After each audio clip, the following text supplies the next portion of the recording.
Merhaba değerli dinleyicilerim. Korku hikayeleri serimizdeki bu videoda bir aile babasının başından geçen garip ve ürkütücü olayları onun ağzından anlatacağım. İyi dinlemeler. Merhaba. 46 yaşında evli, 2 çocuk sahibi aile babasıyım. Yaşadığım bu ürkütücü şeyler belki de herkesin zaman zaman yaşayıp umursamadığı ya da fark etmediği ev içinde günlük hayatımızda başımıza gelen olaylardandır. Aslında ben çok fazla ibadet eden biri değilim. Şeker hastalığımdan dolayı da oruç da tutamıyorum. Elimden geldiği kadar kimseye zarar vermeden kendi halinde yaşayan biriyim. Böyle bir şey neden başıma geldi anlam veremiyorum. Oturduğumuz eve taşınalı 7 ay oldu. Kızım 14 yaşında. Zaman zaman bana gece kalktığında mutfakta benimle konuştuğunu, gece neden uyumadığımı söylüyordu. Ben de bunu uyku haline verip pek üstüne düşmüyor geçiştiriyordum. Ta ki geçen geceye kadar. Saat 3 sıralarıydı. Çok susamış, mutfağa su içmek için gitmiştim. Mutfağa girdiğimde ışığı yaktım ama yanmadı. Herhalde ampul patladı diye düşündüm. Neyse, buzdolabının kapağını açıp su şişesini alıp kapağı kapattığımda bir de baktım ki masada kızım oturuyor. Önünde bir tabak durmadan bir şeyler yiyor. "Kızım, hayırdır? Bu saatte yemek mi yenir? Git yat," dedim. Gözüm camdan gelen ışıkla ortama alıştı ve daha net görmeye başlamıştım. Ama kızım hiç konuşmuyor, hatta neredeyse nefes dahi almıyordu. Sonra oturduğu yerden ayağa kalkarak odaya doğru yöneldi. O anda fark ettiğim şey tüylerimi diken diken etti ve nefesim kesilmişti. Çünkü kızım sandığım konuştuğum şey yürümüyor, havada süzülüyordu. Bağırmak istiyorum, sesim çıkmıyordu. Hareket dahi edemiyordum. Bildiğim bütün ayetleri okumaya çalışıyordum ama ne mümkündü. Bir süre öyle donuk vaziyette bekledikten sonra birden mutfağın ışığı yandı. Gelen eşimdi. Beni o şekilde görünce çığlığı bastı. Yüz ifademden kalp krizi geçirdiğimi düşünmüş. Çok korktu. Ben de eşimin sesiyle ancak irkilip kendime gelebilmiştim.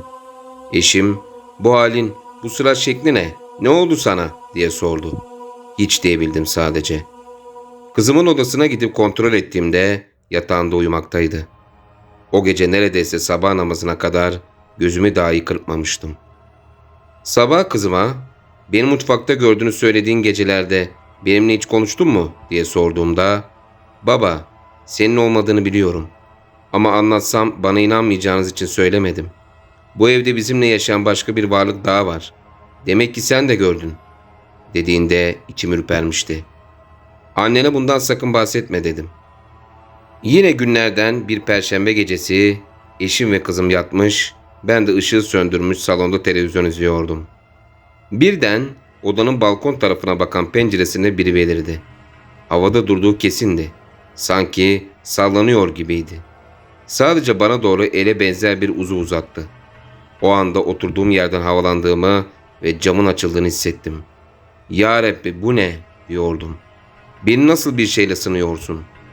Ama ses çıkaramıyor, hareket edemiyor, konuşamıyor, sadece çırpınmaya çalışıyordum. Birden "Allah" diye bir sesle kendime geldim. Eşim ayaklarıma sarılmış, ayetler okuyordu. Salonun ortasına yığılıp kalmıştım. Kendime geldiğimde eşim elinde ayetler kürsüyle başımda dualar ediyordu. Bu olaydan sonra evin her tarafına ayetler koyduk. Hoca ile konuştum. Hoca bana o gece sıra dışı bir şey görüp görmediğimi sordu. Ben de sadece bir ara dışarıdan köpek sesleri duyduğumu söyledim. "Bir daha aynı sesi duyarsan koş bak. Eğer köpekler senin olduğun yöne ve evin balkona doğru havlıyorsa seni almaya geleni görüp onu avlıyorlardır. Hemen ışıkların hepsini yak ve ayetleri oku," dedi. Benim bütün kimyam ve dengem bozulmuş, ailem için endişe duymaya başlamıştım. Çünkü insan gözünün gördüğünden değil, görmediğinden korkardı. Neyle karşı karşıya olduğumu aslında biliyor ama bunu da kimseye anlatamıyordum. Çünkü insanlar ne der? İnanmaz, alay ederlerdi. Aradan 2 gece geçmişti. Gece eşimle oturuyorduk. Birden köpeklerin havlama sesleriyle irkildim ve cama fırladım. Aşağıdaki sokakta 3 tane sokak köpeği kafalarını bana doğru çevirmiş, Öylece havlıyorlar, hiç hareket etmeden sabit bir noktaya sanki şartlanmışçasına bakıyorlardı. Eşime geldi dedim. Eşim yine Kur'an-ı Kerim'i eline almış okuyordu. Birden evin içinde buz gibi bir hava oluştu.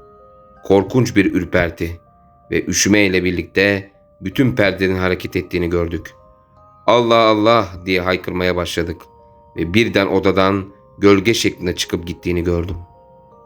Daha sonraki gün hocayı aradım ve olayların devam ettiğini ve bu durumdan nasıl kurtulacağımı sordum. Hoca yarın bizim eve gelip evde ne olup bittiğini anlamaya çalışacağını söyledi. O akşam gelip çatmıştı. Hocayı evimizde misafir ettik. Hoca eve girdiği gibi çok kötü bir enerji hissettiğini söyledi. Daha sonra hoca bizden bir mum ve bir ayna istedi. Ayna ve mumu getirdikten sonra hoca mumu yaktı ve benim aynanın karşısına geçip oturmamı söyledi. Gözlerini kapat dedi. Eşim ve kızımın odadan çıkmalarını istedi. Gözümü kapatmıştım. Gözümü kapattığım anki karanlıkta sanki bir şimşek çakmış ve çok korkmuştum. Hoca gözümü açmamı ve aynaya bakmamı söyledi. Aynada kendimi kapkara olarak görmüştüm. Korkudan dilim tutulacaktı. Hoca korkmamamı söyledi. Daha sonra hoca bazı dualar okuduktan sonra da o kara beden aynadan kaybolmuştu. Bu seans bittikten sonra hoca eşim ve kızımı da odaya çağırdı. Işıkları açtık. Hoca bu evin sahiplenildiğini ve hemen taşınmamız gerektiğini söylediğinde çok şaşırmıştık. Peki ev sahipliyse benim neden bu olayları yaşadığımı hocaya sordum. Hoca da bu soruya şimdilik cevap veremeyeceğini, evden taşındıktan sonra öğrenip söyleyeceğini bana iletti. Bu olaylardan sonra ve hocanın ikazından sonra o evde daha fazla kalamazdık ve evden taşındık. Daha sonra duyduğuma göre hiç kimse o evde kalamıyor, taşındığı gibi paranormal olaylar yaşayıp evi boşalttıklarını öğrendim. Şu an için her şey yolunda ama zaman zaman o ürpertiyi yine hissediyor ve korkuyordum.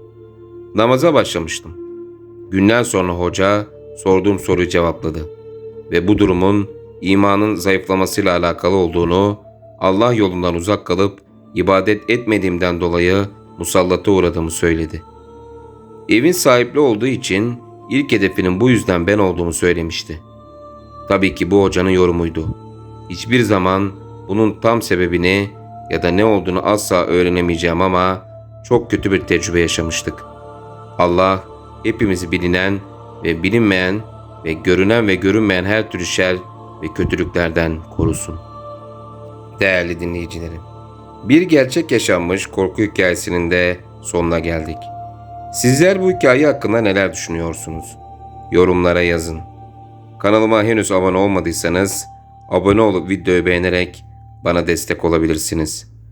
Ayrıca katıl butonundan kanala üye olarak kanalın ayrıcalıklarından da yararlanabilirsiniz. Bir başka korku hikayesinde görüşmek üzere. Allah'a emanet olun.